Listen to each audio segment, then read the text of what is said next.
Salut à tous. Pendant 6 heures interminables, les commandants navals américains ont transmis des avertissements à un cargo qui refusait obstinément de s'arrêter, de répondre ou de modifier sa trajectoire.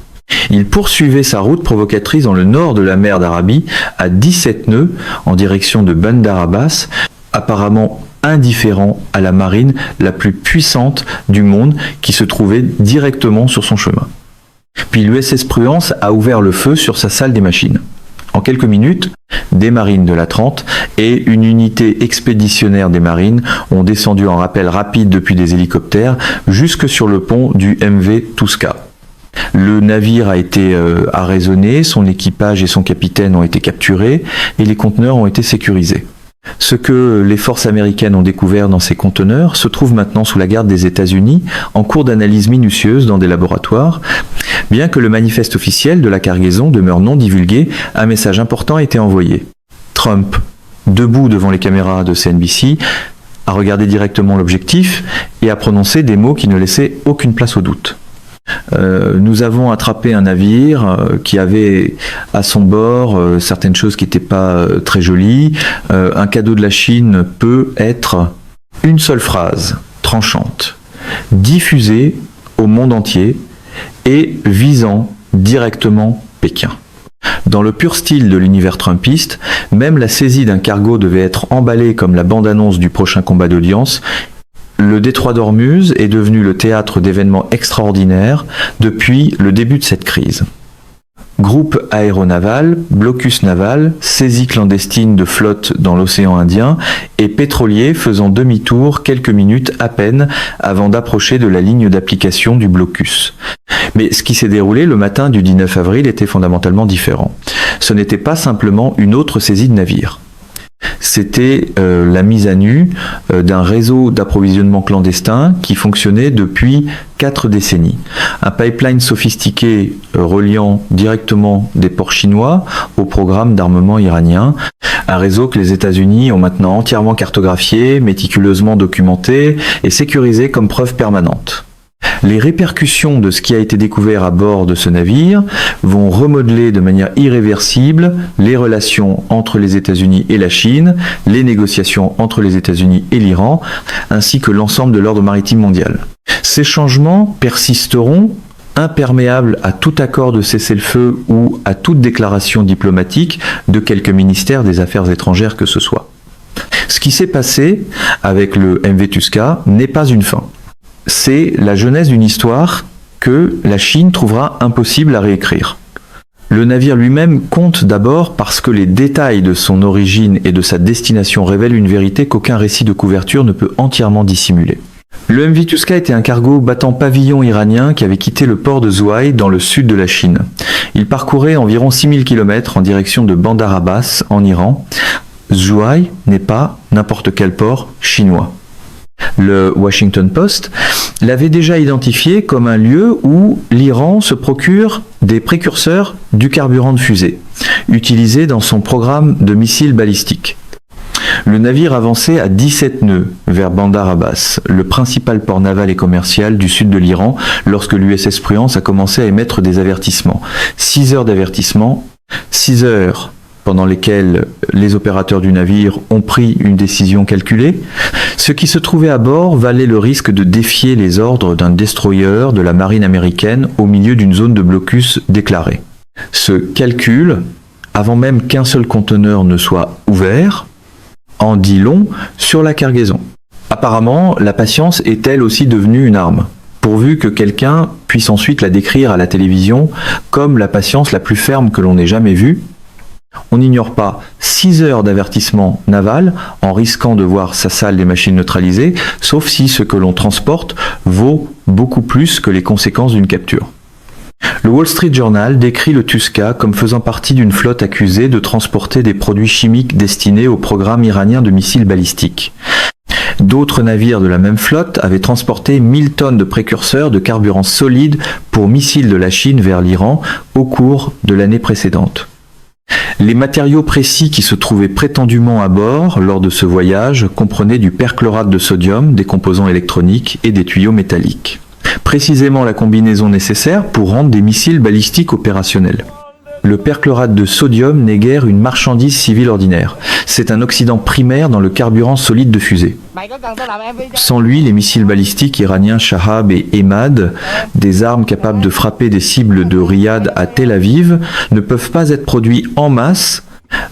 Si le Tuska transportait effectivement du perchlorate de sodium vers l'Iran en quantité compatible avec les opérations passées de cette flotte, alors la marine des États-Unis vient d'intercepter une cargaison qui aurait directement contribué à la capacité de production de missiles balistiques d'un régime qui a tiré des missiles contre des alliés américains tout au long de ce conflit.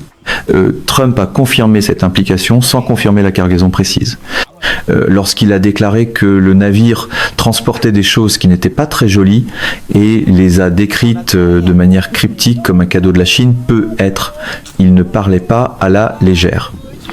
Il formulait une accusation publique délibérée et calculée contre Pékin, tout en se réservant la possibilité de publier l'ensemble des preuves au moment de levier diplomatique maximal. Ce moment n'est pas encore arrivé, mais les preuves sont fermement entre les mains des Américains et elles n'expireront pas. La beauté de cette formule, pour la machine médiatique pro-Trump, c'est qu'elle en dit juste assez pour déclencher une tempête et juste assez peu pour nier toute responsabilité dans la météo. Les actions de Pékin dans les heures précédentes, la saisie crée une contradiction si flagrante qu'aucune déclaration diplomatique ne peut vraiment la combler.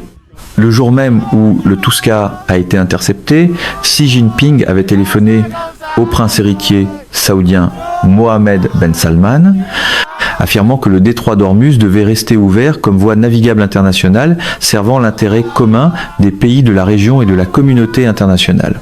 Bloomberg a présenté cette déclaration comme la prise de position publique la plus explicite de Xi contre le contrôle iranien du détroit.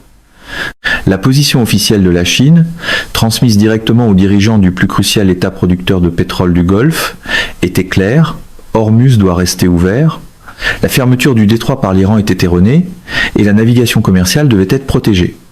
Et pourtant, simultanément, un navire lié à la chaîne d'approvisionnement de l'industrie de défense chinoise, parti d'un port identifié par le renseignement américain comme un centre d'approvisionnement iranien en armement, parcourait une route de 6000 km vers le principal port militaire et commercial de l'Iran, transportant des matériaux entièrement compatibles avec la production de missiles balistiques.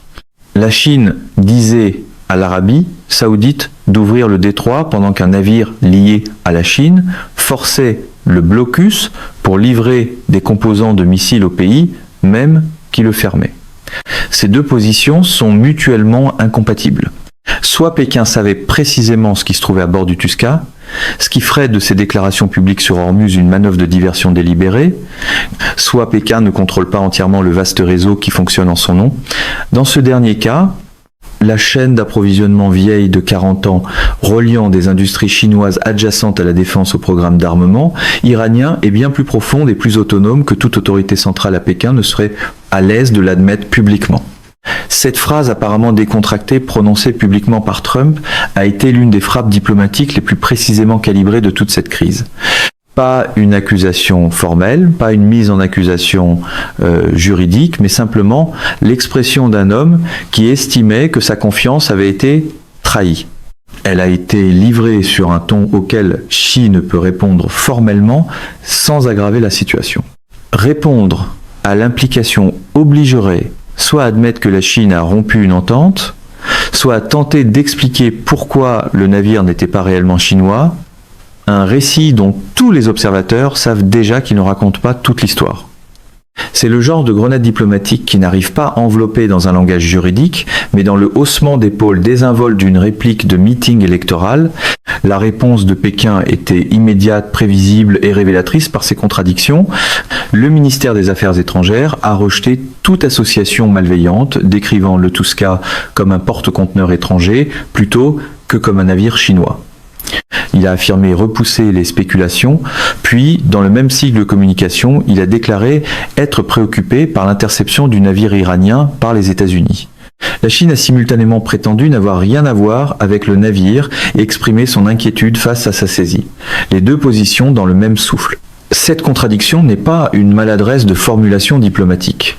C'est le son d'une voix institutionnelle qui tente d'occuper deux positions incompatibles en même temps, parce qu'aucune des deux n'est viable à elle seule. L'histoire derrière cette seule saisie s'étend sur 4 décennies dans les deux directions et il est essentiel de la comprendre pour saisir le poids du commentaire apparemment désinvolte de Trump sur CNBC. La coopération militaire entre la Chine et l'Iran a commencé pendant la guerre Iran-Irak dans les années 1980 lorsque Pékin a commencé à fournir des armes à Téhéran. Dans l'ère de l'après-guerre froide, la Chine a fourni une technologie de missiles qui a constitué le socle des programmes d'armement iraniens. Les missiles tactiques CS-8 ont posé les bases du développement du missile balistique iranien Tondar. Les missiles antinavires Shui 102, dont des versions ultérieures se trouvent maintenant entre les mains des Houthis au Yémen, ont façonné la posture de menace navale iranienne dans le détroit d'Ormuz. Les transferts de technologie des missiles Silkworm ont déclenché des sanctions américaines précisément parce qu'ils représentaient des transferts de véritables capacités militaires sous couverture civile. Ces transferts n'ont jamais été entièrement stoppés par les pressions internationales. De nouvelles entreprises sont apparues pour remplacer celles qui étaient sanctionnées. De nouvelles routes ont été développées pour contourner les interceptions. De nouveaux intermédiaires ont été établis entre la source et la destination. La relation d'approvisionnement sous-jacente a persisté sous la surface changeante des structures d'entreprise et des manifestes d'expédition. Le partenariat stratégique global de 25 ans que la Chine et l'Iran ont officialisé ces dernières années a été présenté publiquement comme un arrangement économique et énergétique. La Chine achète du pétrole iranien et l'Iran reçoit des investissements et des technologies chinoises. Le partenariat a été formulé dans le langage du commerce, des infrastructures et de la coopération au développement. Mais le renseignement américain pointe depuis longtemps vers quelque chose qui se cache sous cette façade civile, l'approvisionnement en composants à double usage, des transferts de technologies étiquetées pour des applications civiles, mais conçues selon des spécifications correspondant à des exigences de conversion militaire. C'est le type de commerce qui n'est jamais détaillé explicitement dans les documents cadres. Parce que ces documents sont précisément conçus pour offrir une dénégation plausible quant au véritable objectif. Le départ du MV Tuska de Zouaï, un port identifié en lien avec l'approvisionnement iranien en armement, constitue la preuve la plus concrète que cette chaîne d'approvisionnement s'est poursuivie sans interruption à travers 4 décennies de sanctions américaines, de pression diplomatique internationale, de débats au Conseil de sécurité des Nations Unies et des propres engagements publics de la Chine en matière de non-prolifération. Le renseignement américain a désormais cartographié méticuleusement les conteneurs, les entreprises qui ont fourni la cargaison, les canaux de paiement qui ont financé la transaction, la structure de société, écran conçu pour masquer le lien entre la source chinoise et la destination iranienne, ainsi que les ports intermédiaires et les nœuds logistiques que le réseau utilise pour blanchir son identité opérationnelle entre l'origine et la livraison. Chaque nœud de ce réseau est désormais sur le radar du renseignement américain. Le reconstruire exigerait de repartir de zéro sur chaque élément, simultanément, en sachant que chaque nouveau canal est surveillé dès sa première transaction. Pour un mouvement qui adore qualifier chaque chose de transaction, voilà une rare transaction dont les petits caractères ont été saisis avant la conférence de presse. Voilà ce que cela signifie pour la position stratégique de la Chine, non seulement dans cette crise, mais dans chaque théâtre où la puissance chinoise est simultanément mise à l'épreuve. La marine des États-Unis a démontré quelque chose dans le nord de la mer d'Arabie et cette démonstration résonne d'Ormuz au canal de Bashi, du détroit de Malacca à la mer de Chine méridionale. Elle a prouvé qu'elle peut arrêter n'importe quel navire sur n'importe quelle route, à n'importe quel point du réseau maritime mondial, chaque fois qu'elle estime que la cargaison justifie l'interception. Le Tuska n'a pas été arrêté dans les eaux territoriales américaines, il n'a pas été arrêté dans une zone d'exclusion désignée ou dans un périmètre de blocus formellement déclaré.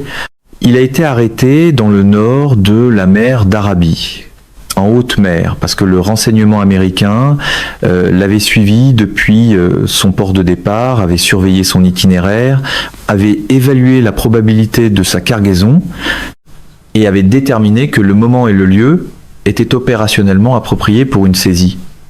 L'initiative chinoise des nouvelles routes de la soie a passé une décennie à affirmer qu'elle avait créé une architecture logistique mondiale de rechange indépendante de l'influence américaine.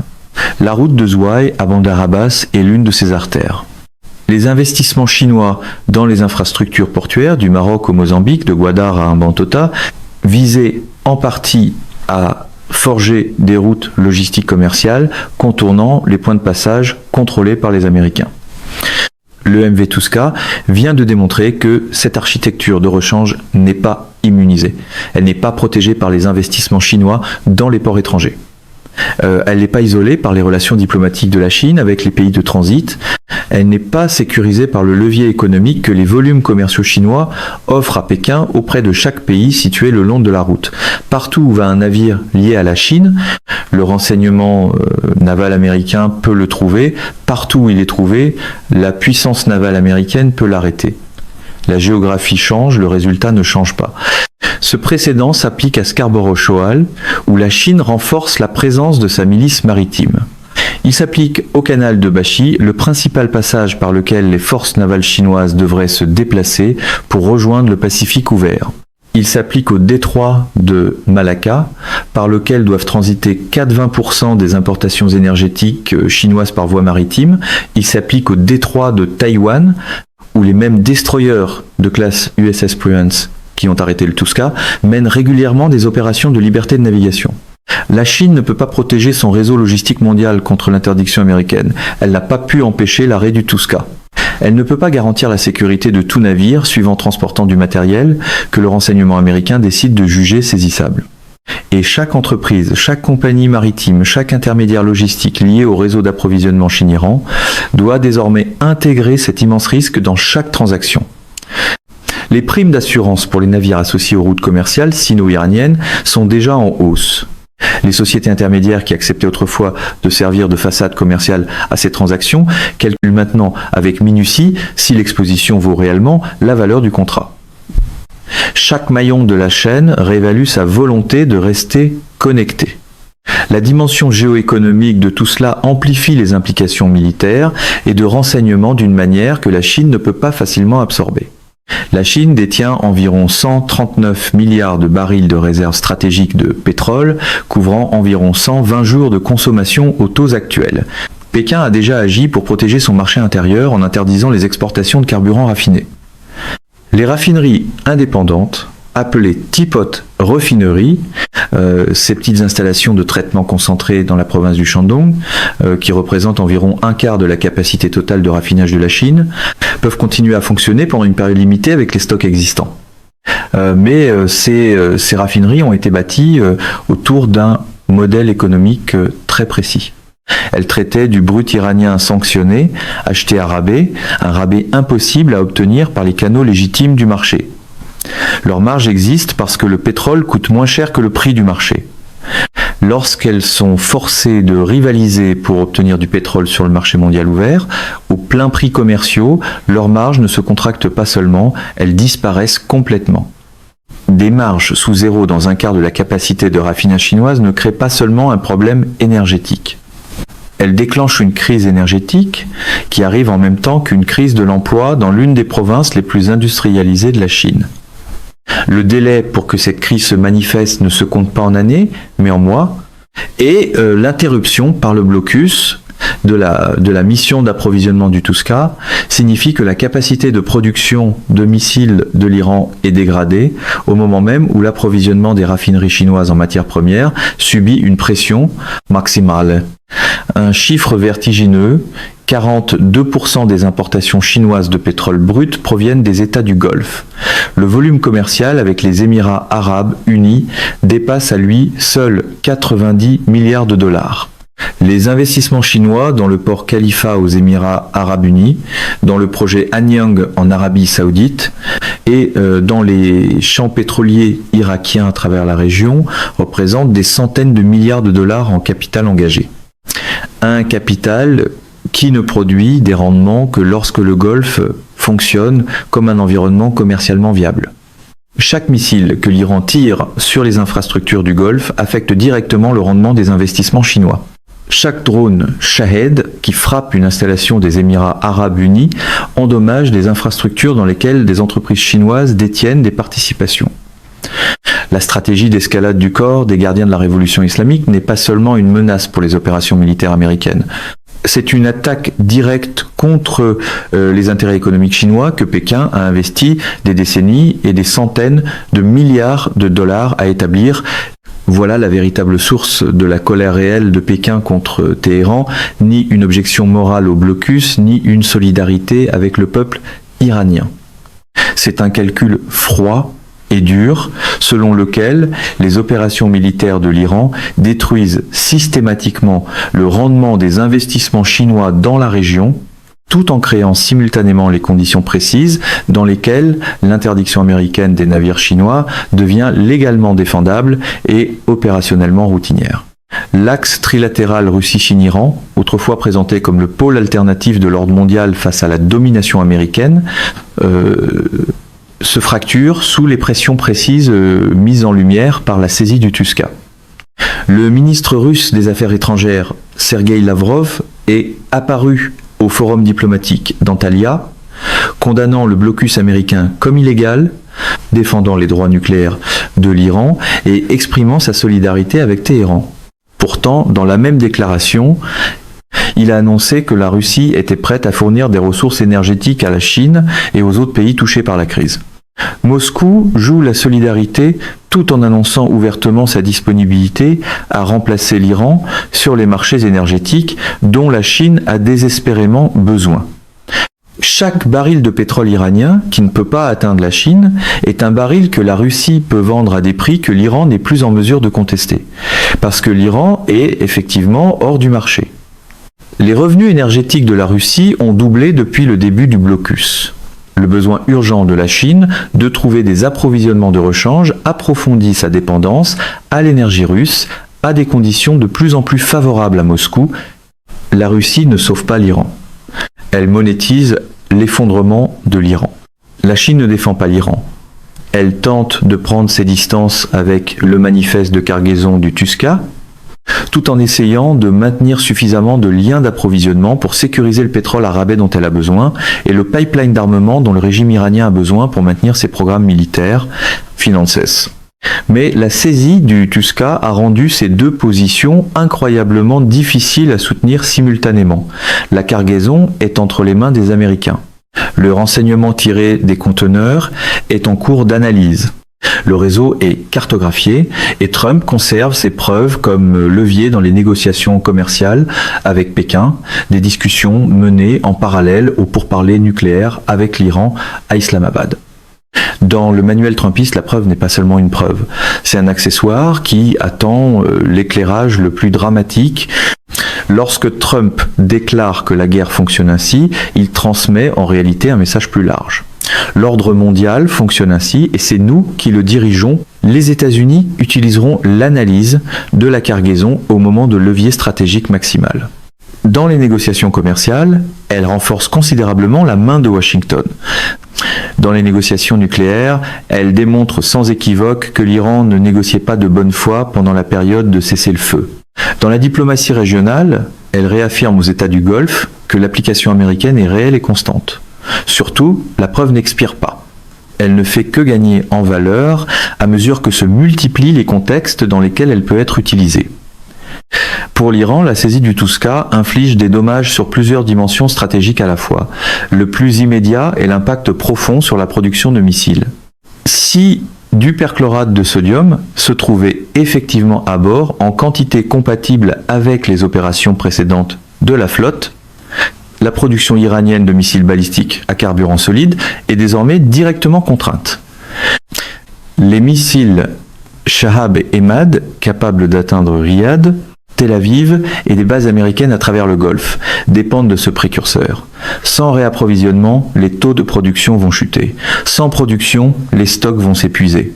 Le programme de missiles qui constitue l'épine dorsale de la posture de dissuasion iranienne contre Israël et les États du Golfe, commencera à se dégrader beaucoup plus rapidement que la seule pression économique ne pourrait le provoquer.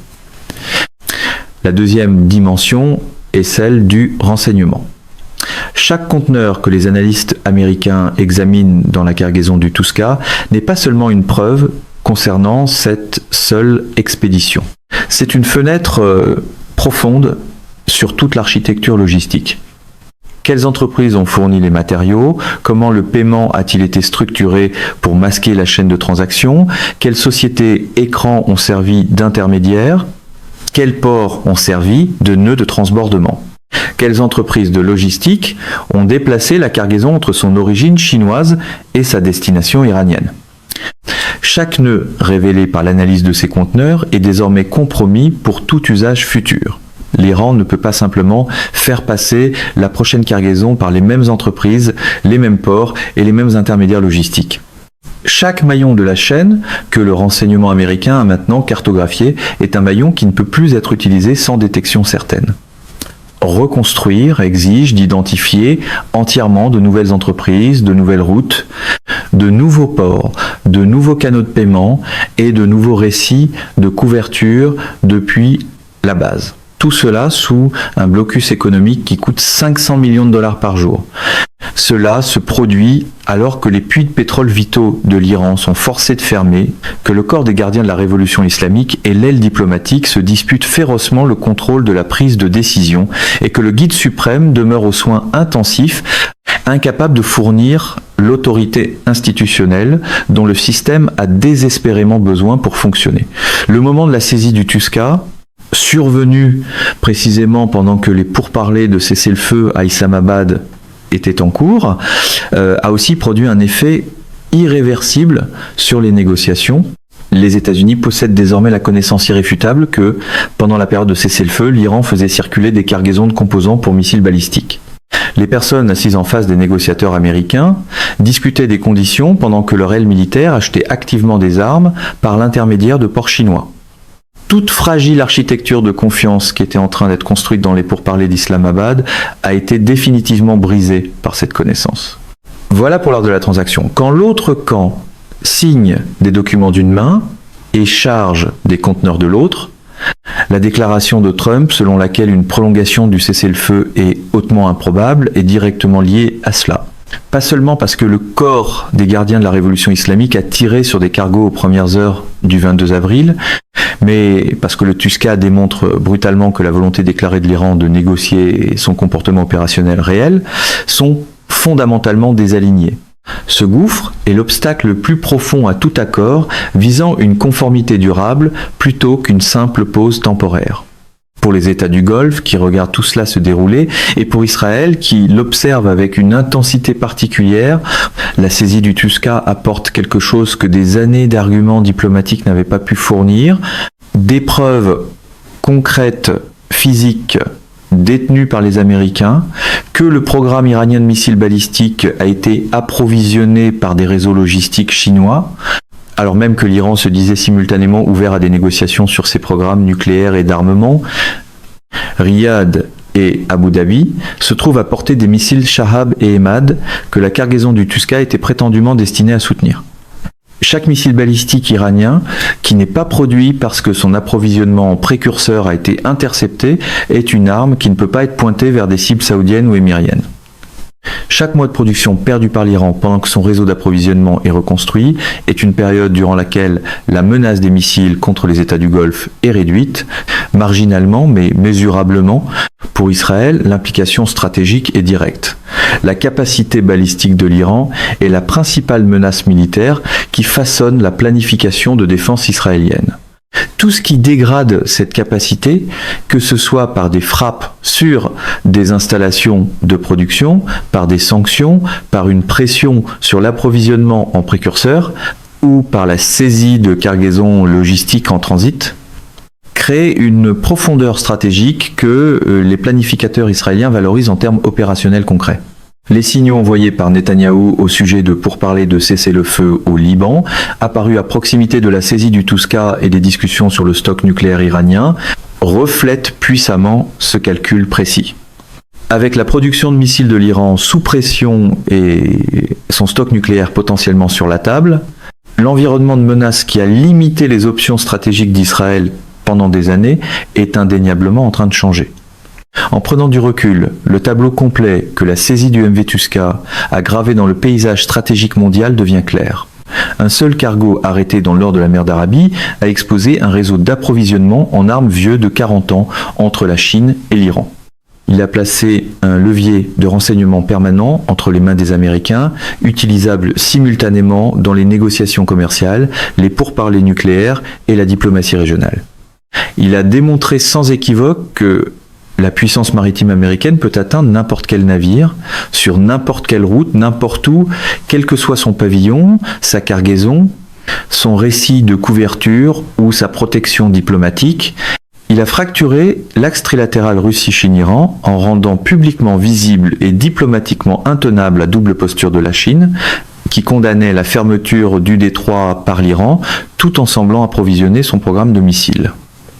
Il a considérablement dégradé la capacité iranienne de production de missiles balistiques à court terme, cartographié l'ensemble du réseau logistique, qui devra maintenant être reconstruit à partir de zéro, sous une pression de surveillance maximale, et livrer tout cela au moyen d'une seule opération d'arraisonnement qui n'a duré que quelques minutes, n'a nécessité aucun processus d'approbation diplomatique, n'a généré aucune réponse militaire significative de la part d'aucune partie, et a produit des preuves qui resteront sous la garde des Américains et influenceront les calculs pendant des années. Le commentaire de Trump sur un cadeau de la Chine n'était pas une phrase lancée au hasard. C'était une communication stratégique méticuleusement conçue pour être retenue, citée et comprise par Xi dans le contexte des négociations commerciales, par l'Iran dans le contexte des pourparlers nucléaires, par les États du Golfe dans le contexte de l'engagement américain envers la sécurité régionale, et par chaque compagnie maritime, chaque intermédiaire logistique et chaque façade commerciale qui sert depuis 4 décennies la chaîne d'approvisionnement militaire Chine-Iran. C'était moins une phrase qu'un exercice de marque, à la fois accusation, suspense de fin d'épisode et tasse souvenir pour le public fidèle. Le message est simple et il est complet. Nous avons trouvé votre réseau, nous avons les preuves, nous savons qui est chaque nœud et nous gardons cette information jusqu'au moment où elle sera la plus utile. La guerre fonctionne ainsi. Trump a dit qu'il ne parlait pas de conflit armé, il parlait de levier. Le genre de levier qui produit son effet sans tirer un seul missile. Le genre de levier qui se trouve dans un laboratoire à analyser des conteneurs pendant que des diplomates se réunissent à Islamabad et que des négociateurs commerciaux se rencontrent dans d'autres salles. Et l'horloge avance sans relâche vers le moment où les preuves seront publiées précisément au moment et à l'endroit qui produiront exactement le résultat vers lequel Washington travaille depuis le début. La Chine ne peut pas défaire le Tuska. Elle ne peut pas récupérer les conteneurs, elle ne peut pas empêcher l'analyse de se poursuivre, elle ne peut pas effacer ce que Trump a dit devant les caméras. Elle ne peut pas rendre à nouveau invisible le réseau d'approvisionnement vieux de 40 ans maintenant que sa structure a été mise en lumière. Et l'Iran ne peut pas reconstruire ce qui a été saisi sans le faire sous la surveillance constante d'un appareil de renseignement qui possède maintenant la carte complète du fonctionnement du réseau précédent. Quelque chose de brutal vient de se produire à Hormuz, mais la partie la plus brutale, ce ne sont pas les marines descendant en rappel rapide sur le pont dans l'obscurité du petit matin. Ce n'est pas l'incendie de la salle des machines. Ce n'est pas la saisie de l'équipage et du capitaine. C'est ce qui se trouve en ce moment sous la garde des Américains en cours d'analyse, de documentation et de préparation, pour le moment où cela changera tout pour la Chine, pour l'Iran et pour tout l'ordre mondial qui passe par les routes maritimes où la puissance américaine vient de prouver qu'elle peut atteindre n'importe quel point, à n'importe quel moment, sans avertissement. C'est le message que le MV Tuska a livré. Et contrairement au navire lui-même, ce message ne sera pas rendu. Mesdames et messieurs, notre émission d'aujourd'hui s'arrête ici. Nous vous invitons à partager votre avis personnel dans la section des commentaires ci-dessous. Bonjour et à bientôt.